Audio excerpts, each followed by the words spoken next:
بسم اللہ الرحمن الرحیم۔ السلام علیکم۔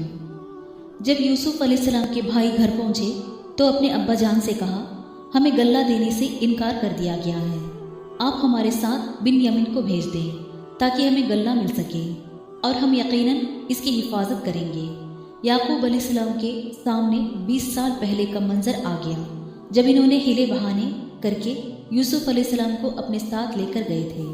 یعقوب علیہ السلام نے کہا، کیا میں ایسے ہی تم پر اعتبار کروں جیسا اس سے پہلے اس کے بھائی کے بارے میں کیا تھا؟ اللہ تعالیٰ ہی بہتر حفاظت کرنے والا ہے اور رحم کرنے والا ہے۔ جب ان کے بھائیوں نے اپنا سامان کھولا تو دیکھا کہ ان کی پونجی مطلب روپیہ بھی انہیں واپس کر دی گئی تھی، تو کہنے لگے، ابا جان ہمیں اب اور کیا چاہیے، ہماری پونجی بھی لوٹا دی گئی ہے، اب ہم اپنے گھر والوں کے لیے اور اناج لائیں گے اور اپنے بھائی کی حفاظت بھی کریں گے، اب کی بار زیادہ اناج لائیں گے، اب تو یہ اناج لانا بھی آسان ہے۔ یعقوب علیہ السلام نے کہا، جب تک تم مجھے اللہ تعالیٰ پر پختہ عہد نہ دو گے کہ تم اسے میرے پاس لاؤ گے، میں اسے تمہارے ساتھ نہیں بھیجوں گا، تم اس کی جی جان سے حفاظت کرو گے۔ پھر جب انہوں نے پختہ عہد کیا تو یعقوب علیہ السلام نے کہا، ہماری اس بات کا اللہ تعالیٰ گواہ ہے۔ پھر کہنے لگے، میرے بیٹو، اس شہر میں ایک ہی دروازے سے داخل نہ ہونا بلکہ الگ الگ دروازوں سے داخل ہونا، میں تمہیں اللہ تعالیٰ کی معیشت سے نہیں بچا سکتا، حکم تو صرف اس کا چلتا ہے، میں اسی پر بھروسہ کرتا ہوں اور جسے بھی بھروسہ کرنا ہو اسی پر کرنا چاہیے۔ پھر سب بھائی مل کر یوسف علیہ السلام کے پاس پہنچے۔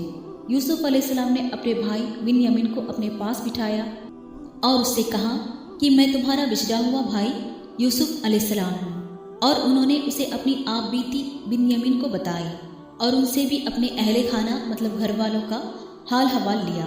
بن یمین نے کہا، آپ کی جدائی میں رو رو کر ابا جان کی آنکھوں کی روشنی بھی جاتی رہی۔ یوسف علیہ السلام نے کہا، اب سب ٹھیک ہو جائے گا، تم ابھی انہیں میرے بارے میں کچھ نہ بتانا، یہ بات اپنے دل میں ہی رکھنا۔ پھر جب یوسف علیہ السلام نے ان لوگوں کا سامان تیار کیا تو اپنے بھائی بن یمین کے تیلے میں اپنے پانی پینے کا پیالہ رکھ دیا۔ یوسف علیہ السلام کے خادموں مطلب نوکروں نے ان کے بھائی بن یمین کے تھیلے میں بادشاہ کا پانی پینے کا پیالہ جو کہ ہیرے سے جڑا ہوا تھا ڈال دیا۔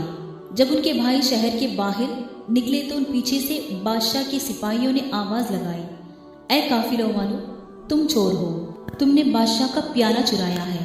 اور بادشاہ نے اس پیالے کو ڈھونڈ کر لانے والے کو ایک اونٹ اور اناج دینے کا اعلان کیا ہے۔